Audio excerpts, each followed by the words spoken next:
We flew our first mission on the 4th of July. And then we had missions over Germany and went over Holland and so on. I think somewhere in this information I'd given you that you have a list of all of my missions and so on. But on one of those missions, I happened to be flying waist gunner that day. And I happened to look up to the radio room, and the radio operator's head was on the table. So I called the pilot and told the pilot I thought something was wrong with the radio operator. I hooked up the walk-around bottle, the oxygen bottle, and went up into the radio room, and his oxygen hose had been shot. It was disconnected. Took the emergency mask off the side and put it on his face, and fortunately I got it on before he passed out, because he would have been dead. We're coming back over the target. We just dropped our bombs. We're coming home. We're still over the target, and we had the left-hand bomb bay. The bombs had not dropped. The pilot calls up, and again I'm flying waist this day. The pilot calls up and says, "Can you get the bombs out?" Or words to that effect. So I went up into the bomb bay, and I have to give you a picture of this. The bomb bay doors are open, and on the left-hand side of the plane is a step. I put my foot on that step and my other foot on the walkway that goes through the bomb bay. I had an oxygen tank on with no May West or no armor, no vest, flak vest. We're 25,000 feet, and I have this hook that you have to reach up into the bomb bay and pull the shackles together so that the bombs drop. Well, here I am at 25,000 feet on the oxygen bottle, looking down, seeing the flak coming up, and I'm trying to get hold of these bombs to pull them out. Left-hand side was a little bit of a problem. I got those out, then got the other side out, so they all went down, and got back in the plane, called a pilot, and said they were all gone. Well, that particular situation didn't hit me until we were on the ground, and when I realized that here I am 25,000 feet, looking straight down, seeing the flak coming up. Wow, well, what a situation. And asked me whether or not I knew how to run the bomb sight. And I said, yes, I did. So I went up in the nose of the plane and got on the bomb site. We're looking for a target of opportunity, because I should have prefaced this, we went to the rendezvous point and we were late, so we couldn't hook up with a group. So we decided to try it on our own, because we weren't too afraid of fighters, because they weren't too much of a problem at that point. Anyway, I went up in the bomb site. We're looking for this target, and I look out ahead, and there's a string of barges along this canal. So I call him off to the pilot and say, "Brownie, see the barges up there. Can you hit them?" I said, "Well, I think so." So I get down on the bomb site, set it all up, set the bomb site for train rather than salvo. And when the indices came together, out went the bombs and went right up that string of barges. So we turned around, went home, we got credit for the mission. They were actually 3 gunners, really. Well, 4 gunners if you count the engineer. And the engineer had a top turret. He was up in front behind a pilot and co-pilot. Then he came back into the waist, and it was a waist gunner, which I paired off with a ball gunner. And we had a tail gunner. And the waist gunner was movable. He could move around pretty much. He wasn't stationary like the ball gunner or like the tail gunner. And the ball gunner was in a position where he moved the turret by moving the handles on the turret, which made the turret revolve. And he could move the turret down and up. And the tail gunner, he was in a different situation. He was practically flat, and he was in a different situation entirely. And the waist gunner, again, had pretty good range from 180 degrees, but that was basically the 3 gunnery positions. I really wanted to be a pilot. Okay. That's what I really wanted to be. But if I remember correctly, when we went through, only the very, very top part of the class was being classified as pilots because the way I hear the story was that there weren't as many pilots shot down as they expected. So then they were in a group they could take the top. Then there was the navigators and the bombardiers. I guess the bombardiers were on the bottom, really. And, well, that was the bombardier. And then the navigator. And it was one of the biggest disappointments in my life that I didn't get to a point where I could be what I wanted to be. My navigation in the air was just about perfect. But on the ground, I could not do the problems. So I washed out on the basis of groundwork, not aerial work. And I wound up. They sent me to engineering school after I washed out. Then the engineering school closed up, so I wound up again as a gunner. And I wound up, but then I think of fate. If I had been a bombardier, maybe I wouldn't be here. The name of the plane was the Fiery Phantom. And it was a figure of like a skeleton with a cape and a scythe in his hand. And it was like red, white, and it was red and blue on a black background. Well, when we first met him, we had a meeting with him, and he told us right then, he said, if any of you guys want to be heroes, he said, don't fly with me, or words to that effect. He said, I have 2 missions. He says, to drop bombs and bring us back safely. And which is what he did. Now, as a pilot, he had a lot of the fellows in the particular group, or our squad, a little upset because he'd fly so tight. And he wasn't a throttle jockey. He wasn't up and back, up and back. He one steady speed. The ground crew loved him because he didn't wear out the engines, for instance. And then in combat, he was always when they're really tight. So that if the fighters came in, they would probably miss our particular section and hit another one because of the way he flew. And the other thing we liked about him, he loved peanut butter. So we used to call him the peanut butter kid. And he finished his missions before a couple of us did, because he had those orientation missions at the beginning. So he flew maybe 2 or 3 missions before we got together. But came back to California, and he owned a bus company there. And it wasn't too long after he was back. No, I shouldn't say too long. Maybe he was back 4 or 5 years, and he finally passed away. So he's a good guy, but he was very tight on the decorations. The radio operator always wanted him to put me in for a decoration for saving his life. And I thought he should have made some recognition for me getting up in that bomb bay and dropping the bombs, and also going to the bomb site. No way. I mean, he just wasn't that type of person. In other words, you did your job. That was it, period. Period. Co-pilot, he was from California. He always wanted to be a fighter pilot. But he was a good pilot, and we never had a problem with him. He just wanted a crew. Navigator was a nice guy. On his first mission, he got hit right at the corner of his eye. So he got a Purple Heart, and he missed 1 or 2 missions with us. And the bombardier, fortunately, he's still alive at 96.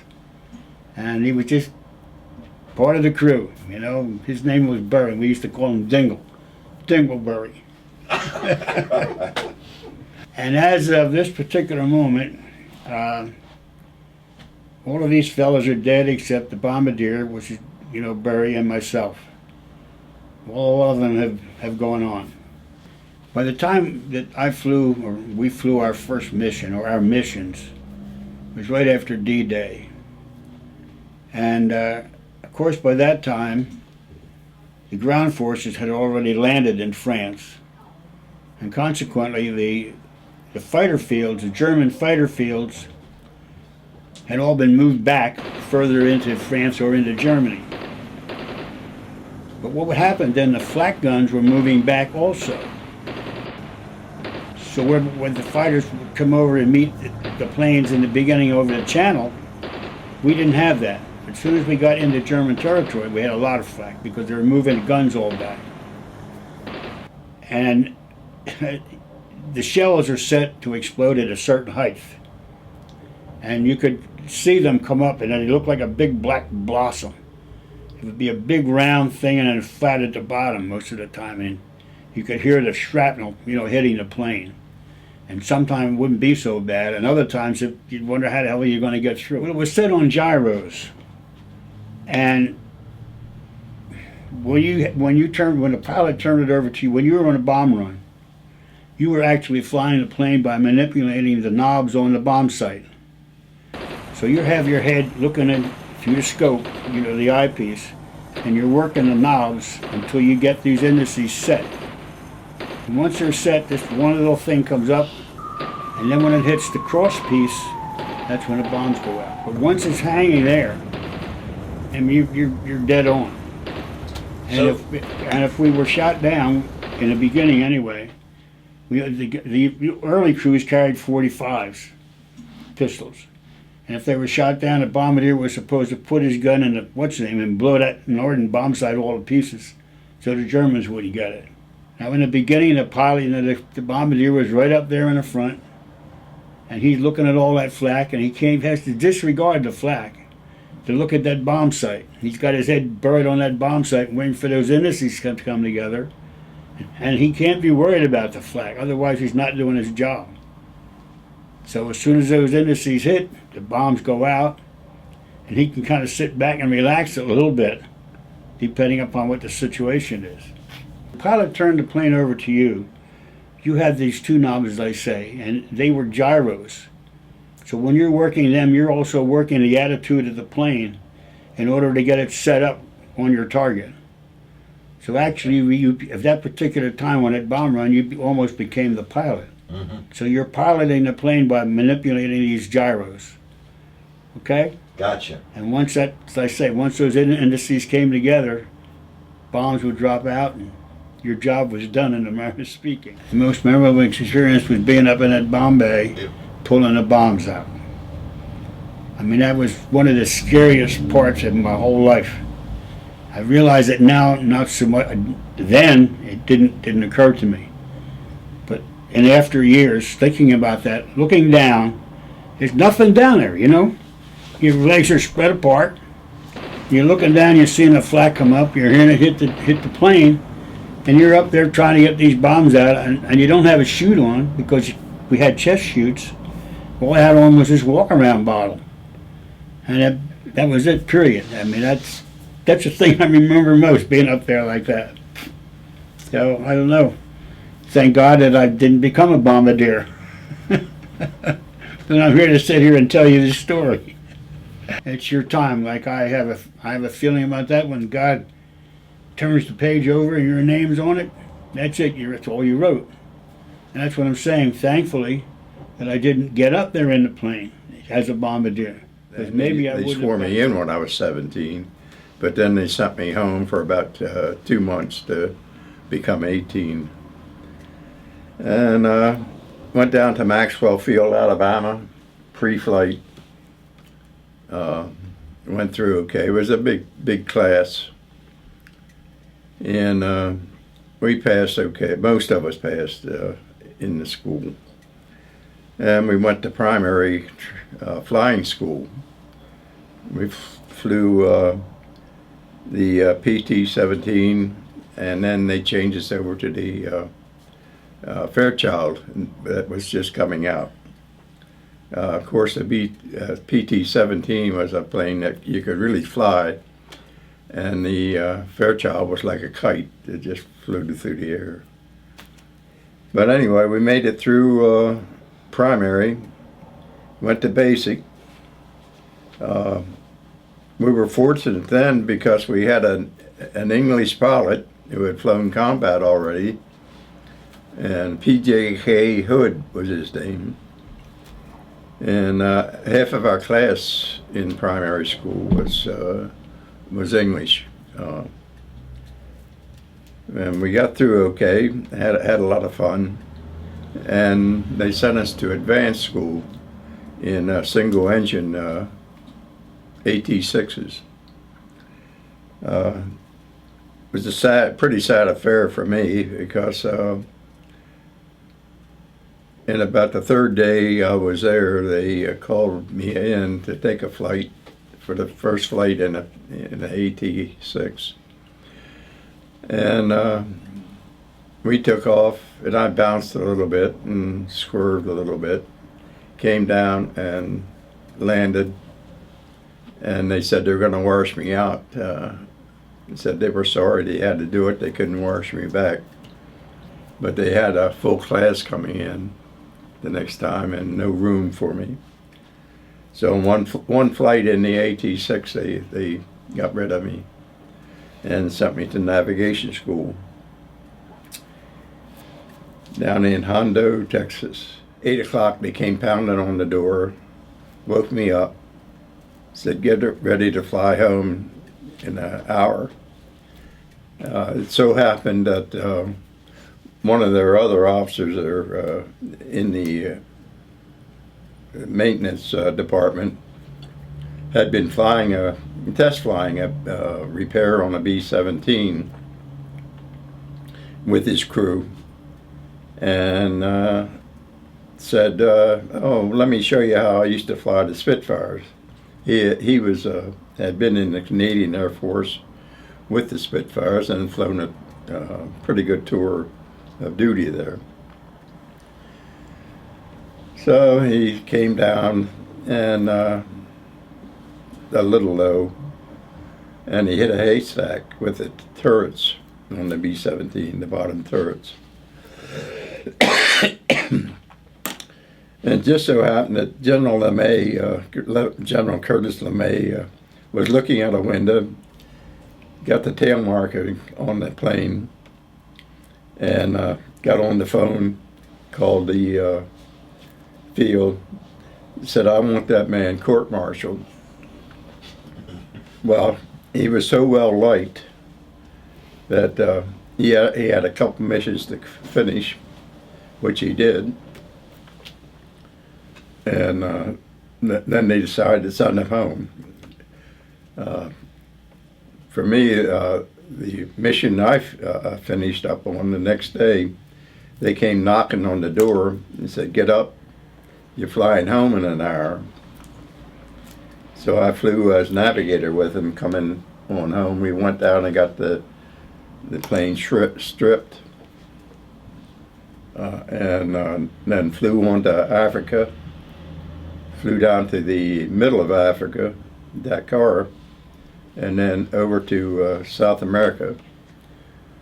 Came up and landed in Florida. So I ended up as a class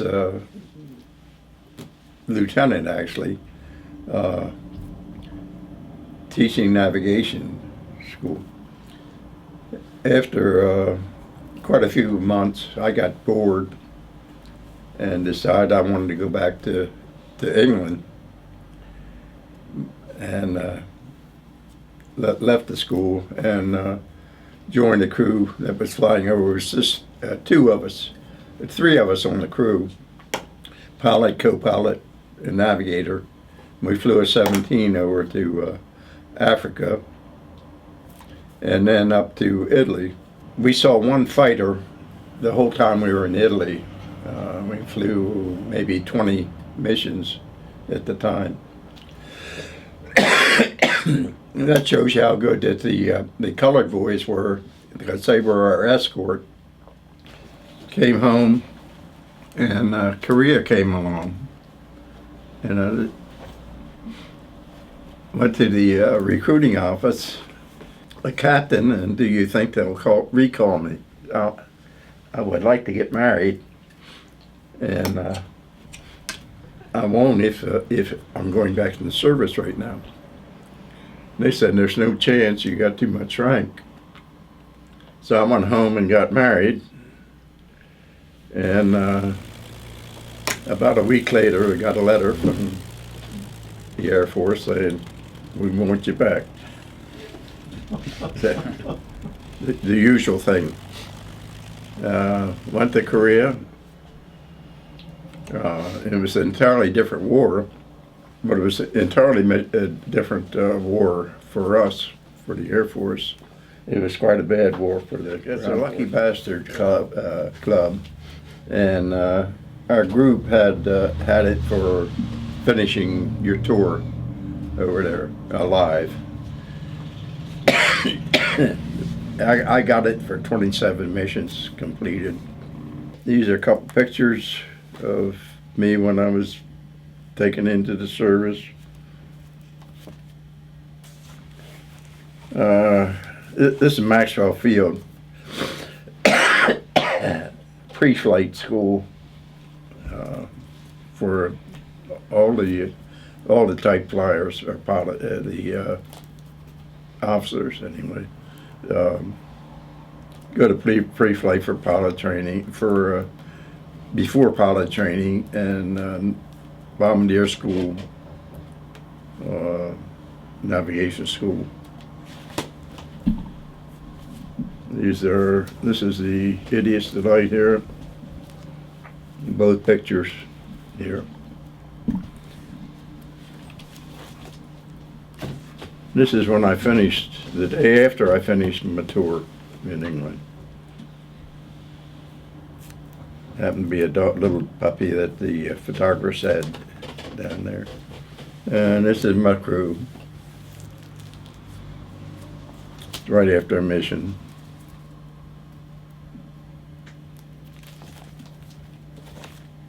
And this is a crew picture with the right after the mission with the photographer that took the pictures.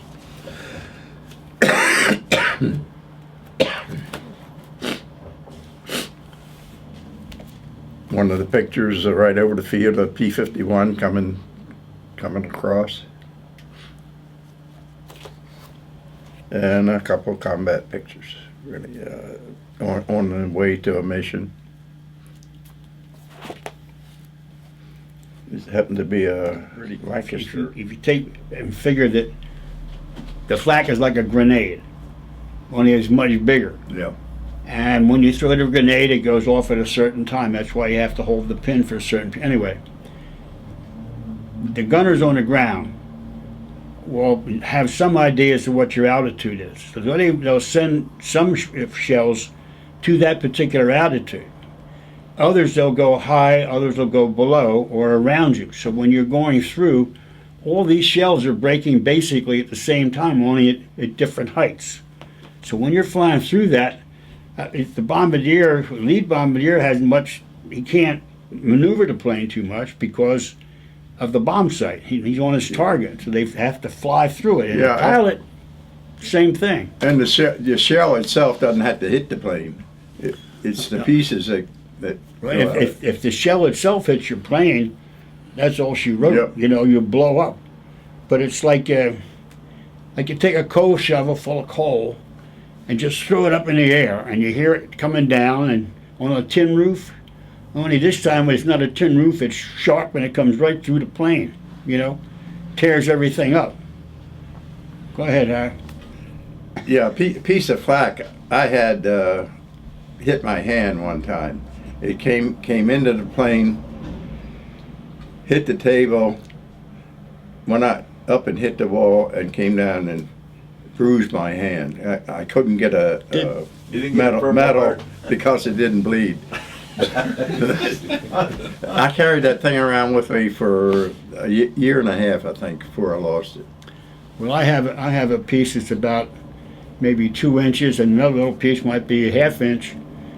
I have my shoes sitting in the waist, because when you bail out, you're supposed to take those shoes with you because you have these heavy boots on. Anyway, Are you barefooted? Yeah, it was barefooted.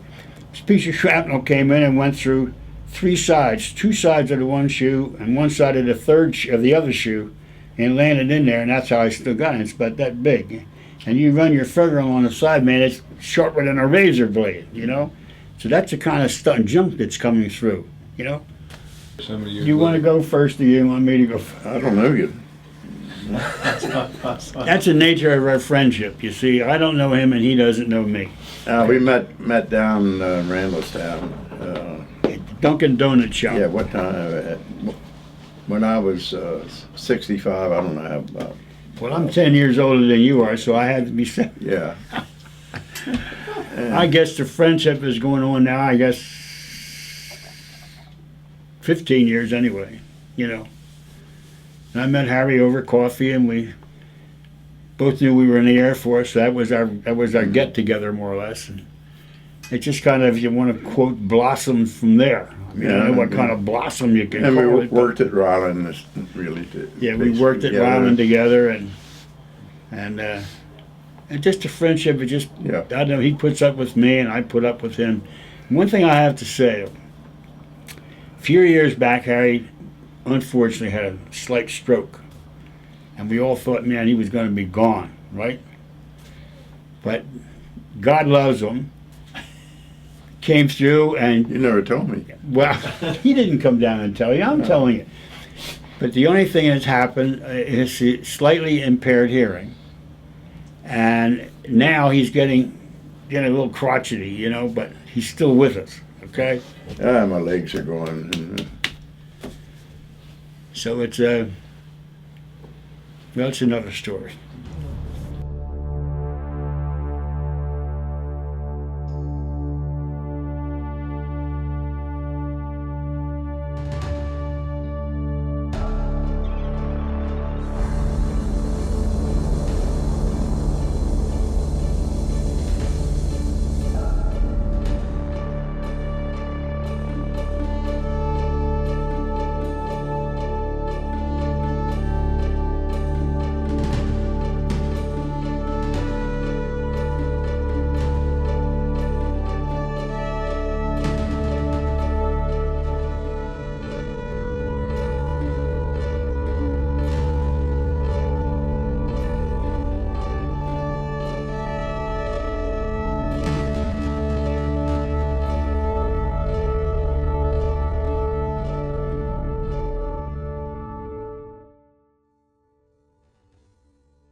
Just trying to help you.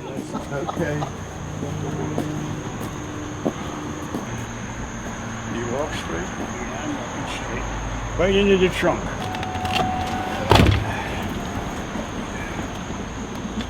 Oh my. You know, this driving machine of yours. I mean, what about, don't you have little women chasing you? Well, to be very honest, Doctor, I wish it were true. But just in case, I carried a cane in the back. If they should happen to chase me, I can beat them off. I understand completely. He would welcome them. I can understand. You guys take care, okay? We'll talk to you.